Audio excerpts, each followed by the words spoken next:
திருமணமாக இத்தனை வருஷம் ஆயிடுச்சு, இதுவரை என் மாமியார் அவர் வீடாக தான் வச்சுருக்காங்க, என் வீடாக மாற்றுவதுக்கு ஒப்புக்கொண்டதே இல்லை. அந்த சுதந்திரம் எனக்கு கிடைச்சதே இல்லை அப்படின்னு சொல்லுவீங்க சார்? ஃபஸ்ட்டு வந்து எப்படின்னா கிச்சனை விட மாட்டாங்க, நான் தான் செய்யணும் நான் தான் செய்யணும்னு சொல்லுவாங்க. ஓ, அந்த அடுப்பே விட்டு கொடுக்க மாட்டாங்களா? செய்ய விட மாட்டாங்க. கொடுக்கல. நான் என் மேரேஜ் ஆகும்போது கொடுக்கல. நம்ம மீறி நம்ம போனால் சரியாக வேலை செய்யலைன்னு சொல்லிடுவாங்க. நம்மளுக்கு அதே கஷ்டமாயிடும். சரி, பாத்திரம் வாஷ் பண்ணலான்னு போனாலும் அங்கேயும் அதே பிரச்சனை தான் வரும். பாத்திரம் வாஷ் பண்ணும்போது சரியாக வாஷ் பண்ணலன்னு சொல்லி என்னை ஒதுக்கி வச்சாங்க.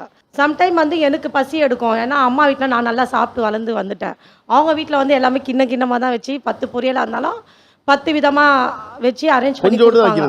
ஆமாம், அவருக்கும் எனக்கு சாப்பாடு போடுவாங்க. அப்போ வந்து எனக்கு அந்த குவான்டிட்டி பத்தாது. எங்கள் வீட்டுக்காரர் வந்து கொஞ்சமாக சாப்பிடுவாங்க, நான் வந்து நல்லா சாப்பிடுவேன். ஸோ அந்த இதுவெல்லாம் எனக்கு பத்தாது, ரொம்ப கஷ்டமாக இருக்கும். நான் போய் அம்மா வீட்டில் போய் சொல்லி அழுதுருக்கேன், அம்மா எனக்கு இந்த மாதிரி சாப்பாடே எனக்கு கஷ்டமாக இருக்குது, எனக்கு அழுவையாக வருது, கஷ்டமாக இருக்குன்ட்டு. என் அண்ணன் தம்பி யாருன்னா வீட்டுக்கு வருவாங்க, நம்ம பெட்ரூமில் வந்து சும்மா ஐஸ்கிரீம் திட்டுத்தரமாக வாங்கி கொடுக்குறதோ ஏதோ சாப்பிட்டு நான் ஒழுக்கி வச்சுப்பேன். நான் உங்கள் அம்மாவை போல் நினச்சிக்கன்னு சொல்லி தானே உங்கள் மாமியார் கையில் பிடிச்சி கொடுத்துருப்பாங்க உங்களை.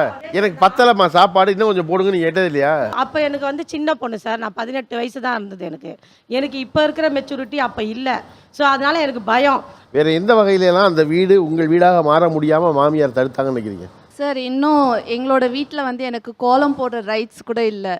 எங்கள் மாமியாருக்கு ஆக்சுவலாக உண்மையாக சொல்லணும்னா கோலம் போட வராது. அவங்கள பொறுத்தவரை கோலம்னா 4 புள்ளி வச்சுட்டு அதில் 4 சர்க்கிள் போடுறது தான் கோலம்னு சொல்லிட்டு, சரி எனக்கு 5 இயர்ஸ் ஆகுது, சரி இதுக்கு மேலே நம்ம அந்த ரைட்ஸ் எடுத்துக்கலாம் அப்படின்னு சொல்லிட்டு அவங்க போடுறதுக்கு முன்னாடி ஒரு நாள் என்ன பண்ணேன், காலையிலே எழுந்து கோலம் போட்டுட்டேன். லேட்டராக வந்து பார்க்கும்போது தான் தெரியுது என் கோலம் இருக்குது, என் பக்கத்துலேயே மறுபடியும் 4 புள்ளி வச்சு ரவுண்டு போட்டு விட்டு இருந்தாங்க. சரின்னு எனக்கு என்ன கோலத்தை நீ போட்டுக்க, என் கோலத்தை நான் போட்டுக்கிறேன் அப்படி விட்டுருந்தாங்க. அப்போ நான் என்ன நினச்சேன், சரி உங்களுக்கு கேப் விடுறனால தானே நீங்கள் கோலம் போடுறீங்க, உங்களுக்கு கேப்பே விடலைன்னா எப்படி போடுவீங்கன்னு சொல்லிட்டு வாசல் ஃபுல்லாக நிரம்புற மாதிரி கோலம் போட்டேன். அதுலேயும் இவ்வளோன்ட்டு ஒரு கேப்பை கண்டுபிடிச்சி அதுலேயும் 4 புள்ளி வச்சு 4 ரவுண்டு போட்டு விட்டாங்க. ஸோ இதுவரை எனக்கு அந்த கோலம் போடுற ரைட்ஸ் கூட எனக்கு அந்த வீட்டில் அவங்க கொடுத்ததே இல்லை. ஸோ அந்த அளவுக்கு அந்த வீடுன்றது அவங்களோட ராஜ்யன்ற மாதிரி அதில் நம்ம உரிமை கிடையாது. எப்போ எந்த சண்டை வந்தாலும் இது என் வீடு.